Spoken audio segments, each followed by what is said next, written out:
Hello, it's Rebecca here from Precious Pages Papercraft, and today I'm designing a layout for Bramble Fox. I'm using items from the January Fox box as well as Fox cut number 29, and I'm also using a set of heart perspectives from the store. They weren't up on the website at the time of making this layout and video, but I'm sure they will be up very shortly. You can see them there, lovely mix of colours in the same pack. So I've pulled out a photo from last year. It's of my little boy strawberry picking. We go strawberry picking every year and I always take photos, and I don't think I've actually scrapped any of them yet, or maybe I scrapped one last year. So they've been sat on my pile for a while. So I've pulled that out and I'm working with Simple Stories Happy Hearts collection. And I'm going to kind of make some kind of half fishtail banners with some of the pattern papers that I thought worked well with my photo and the perspectives I'm using. So I've just cut a couple of strips, different widths, and then I'm kind of slicing the bottom off diagonally, kind of making two halves of a fishtail banner, if that makes sense. If I'd put them together, they probably would have made that banner, but I'm going to have them layered one behind the other so that it's not kind of perfect, but it just gives those bottom edges a little bit more interest than having just two rectangles of paper. And then I'm going to come in with, I think they use this heart paper, and just add a section behind my photos just for a little something to ground them and kind of anchor the page down. And I love the colours on this paper, and it matches the little love heart sweets in the January Fox box perfectly. So I'm going to use the Adore You title that you can see on my layout there, and I'm going to pull out 3 of the love heart sweets that match colours with those little love hearts. So I'm just matting my photo onto some white cardstock. I always tend to do that just to give it a bit of a frame, and it just helps give a bit of separation between my photo and the background, especially if I've got busy papers. And the papers in this collection are a lot busier than I'm normally comfortable working with. I love the colours in it, they're just very busy for me. So that white border just helps make that photo pop a little bit. And I've also added another of the pattern papers behind it, kind of that peachy red colour, and it's got XO written on it. If you've got this collection, that paper will work perfectly with a set of perspectives Morag has just uploaded to the store. You could loads of little mini XOs, they would go perfectly with that paper. So if you've got this collection, you definitely need those perspectives. I'm just taking some time now with those pattern paper pieces just to distress all the edges with my edge distressing tool. I love this thing, it makes distressing really easy. If you don't have one of these, you can use scissors just as easy really. The only thing I find when I use my scissors is I tend to tear the paper a lot more. So if you're going for a really distressed look, that's fine. But I just wanted kind of subtle on this one, so I've pulled out my edge distressing tool.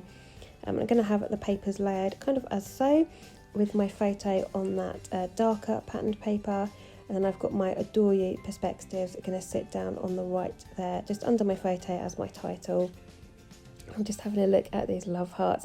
Now, if you're not in the UK and you don't know what love hearts are, I'm not sure if they are a global thing. We did have a discussion about this in the in our design team chat. We wondered if people might know. If you don't know, in the UK we have these little kind of, they're almost fizzy sweets called love hearts, and they've all got a heart drawn on them and some writing as well to say things like love you, kiss me, my favourite, just random sweet little sentiments like that. And Morag has captured them perfectly with these perspectives, and all the etched detail, they look just like the sweet and probably good enough to eat.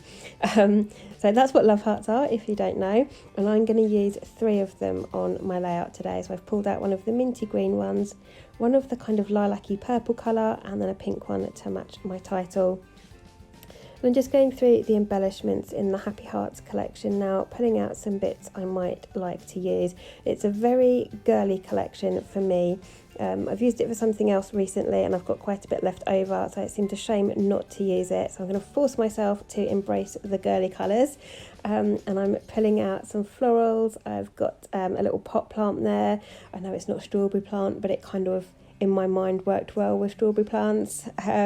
Got some sunglasses, which might seem a bit random, but if you have a look at my photo, my little boy's t-shirt has got slices of fruit on it and they're all wearing sunglasses or shades, so actually I thought those were perfect.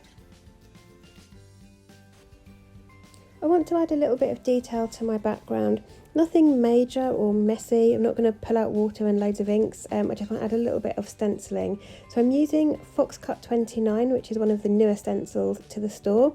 And I've pulled out inks that kind of coordinate with my colours of the collection and my perspectives. So I think I only use 3 of these in the end. I've got Distress Oxides in Picked Raspberry, and I think it's Broken China is the blue. And then I've got a Distress ink in Spun Sugar, which is this lighter pink I'm using at the moment.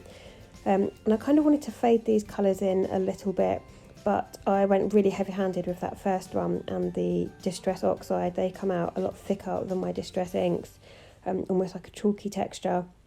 And I went way too harsh on that first one, so my blending didn't really work at all.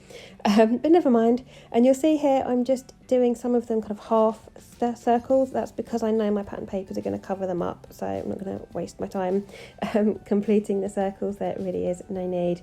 But I absolutely love this stencil because those last few I'm adding here, smaller ones, because I'm not going right to the edge of the stencil, I'm just doing it with my foam pad in a circular motion.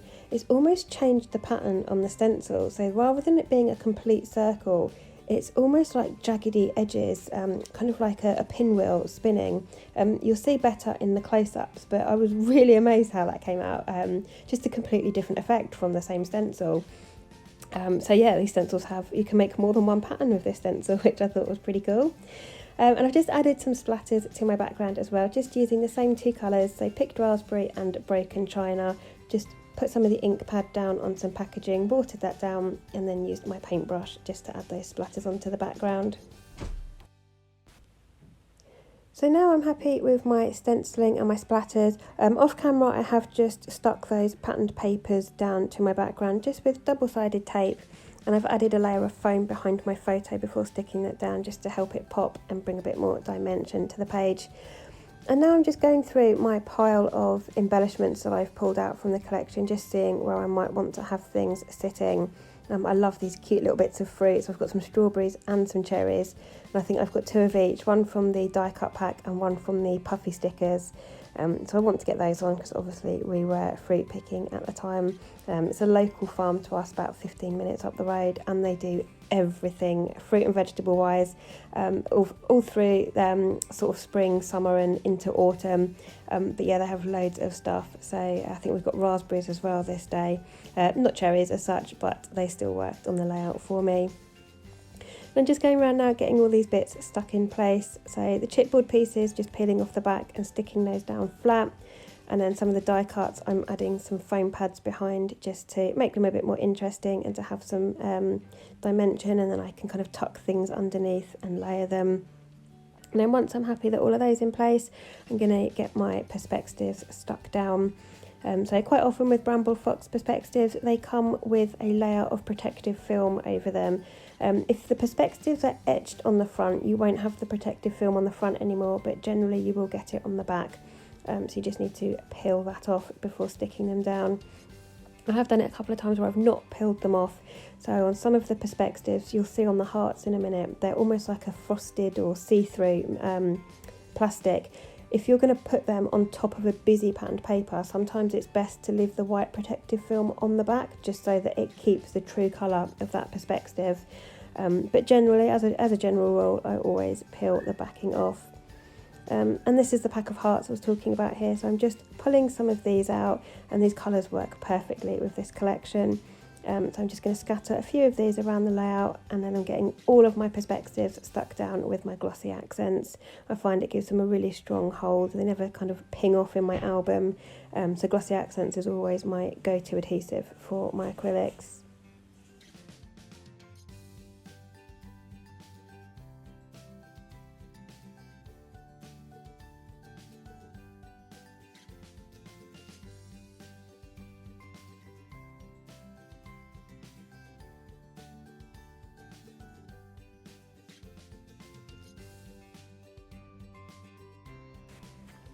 So all of that is stuck in place now, and I'm almost finished. I've just decided that I want to have a patterned paper border on my layout. And I almost pulled out that bright pink paper. I really love that one, but I just felt like for my little boy's album it was just a bit too much pink on the page. So instead I've opted for that lovely stripy patterned paper, and it's great with these perspectives because it's got the kind of baby pink and that almost purpley colour of the Love Heart perspectives, the sweets, so it matches really well. So I've just trimmed about 1/4 of an inch off of the edges of my white cardstock.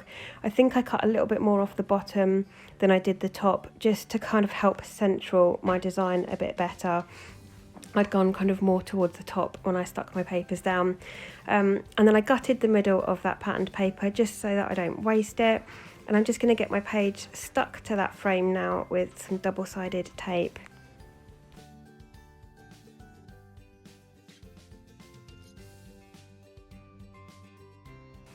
And that's pretty much me done. I'm just running my fingers around the edges of my white cardstock just to distress them a little bit more.